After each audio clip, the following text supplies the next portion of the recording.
Hey everyone, welcome to The Explainer. Look, if you're managing logistics or running a business right now, you already know the math on commercial fleets is changing at warp speed. Today, we are opening up the ultimate 2026 playbook.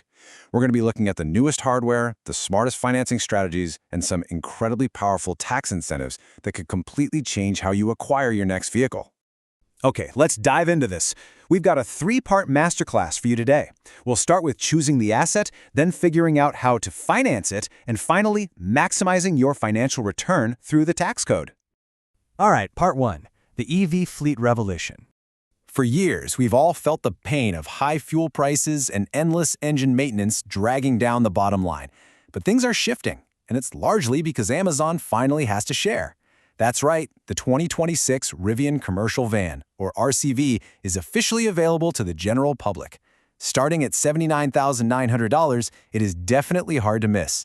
It's got those distinct lens-like headlights, an RV-like wraparound windshield for incredible visibility, and a really punchy 320 horsepower electric motor. But you know, how does this exciting new kid on the block actually stack up against the established heavyweights? Which brings us to Section 2. Rivian versus the Ford E-Transit.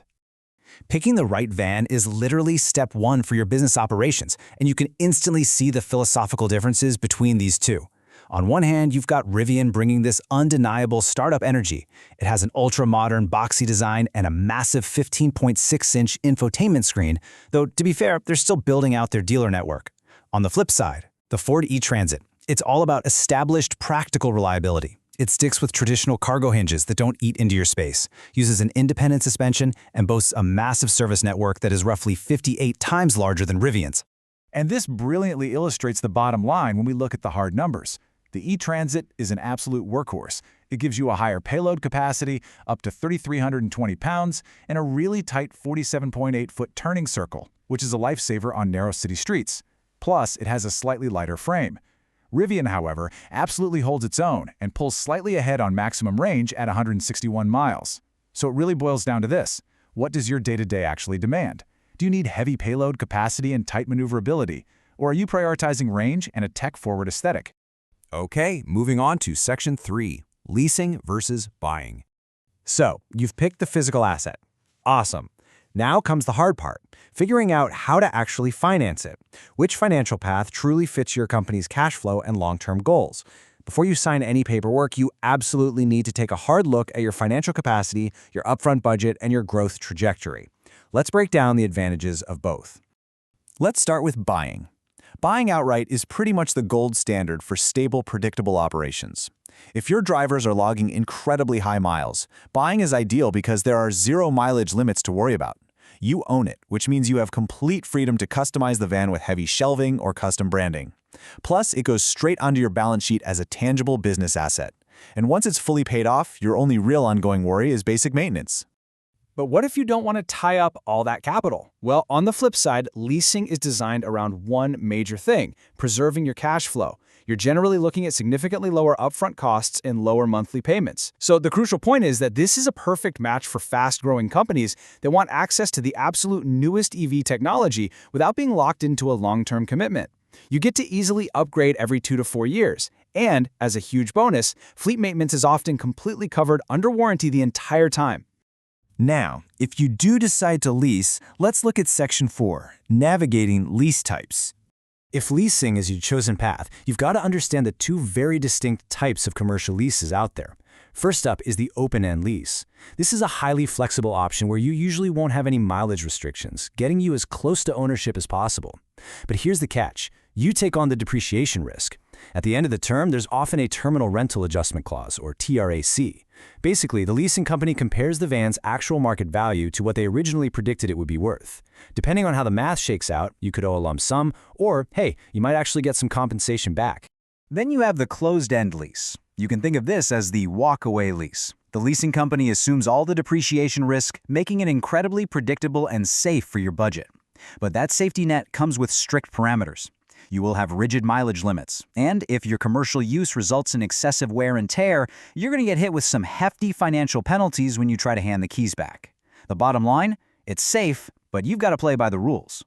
All right, we've saved the best for last. Section 5, the Section 179 advantage. I want to introduce you to what is essentially the ultimate cheat code for acquiring commercial vehicles. Look at this massive number, $2,560,000. That is the 2026 maximum deduction limit under IRS Section 179 for qualifying equipment and vehicles. It literally allows businesses to expense the full purchase price of a vehicle in the exact year it's put into service. It's basically a massive, immediate reduction of your upfront taxable income. And it gets better. What if your acquisitions go over that $2.5 million limit? Well, for the 2026 tax year, the bonus depreciation rate has been fully reinstated at 100%. That means even if you completely max out your Section 179 limit, you can still write off 100% of the remaining costs for eligible assets in year one. It's absolutely wild. But of course, the IRS doesn't just hand this out to everyone. There are some crucial steps to qualify. First, the vehicle must have a gross vehicle weight rating, or GVWR, over 6,000 pounds. Vehicles like heavy-duty pickups and most cargo vans hit this easily, giving you the full deduction, whereas lighter SUVs are strictly capped at $31,300. Second, you have to use the vehicle strictly over 50% for business purposes.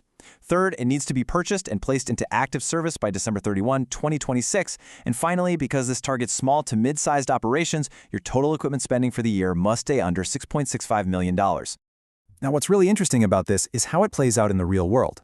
Let's look at the math on a $65,000 qualifying commercial van.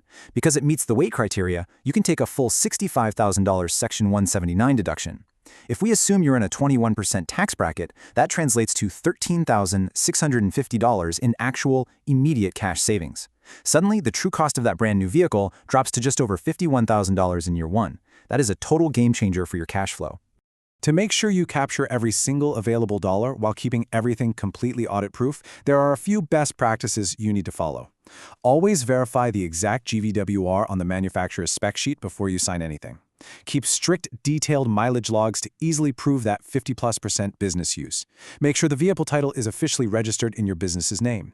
And most importantly, consult your CPA, because your specific state might handle these federal tax codes a little differently. So, we've walked through the hardware revolution, the realities of financing, and the massive leverage hidden in the 2026 tax code. It leaves us with one final thought. If the tax code can effectively pay for a massive chunk of your next asset, isn't upgrading your fleet today the absolute smartest investment you can make in your company's future? Take this playbook, sit down with your CPA and your local dealership, and see how these tools can work for your bottom line. Thanks for diving into this explainer with me, and I'll see you next time.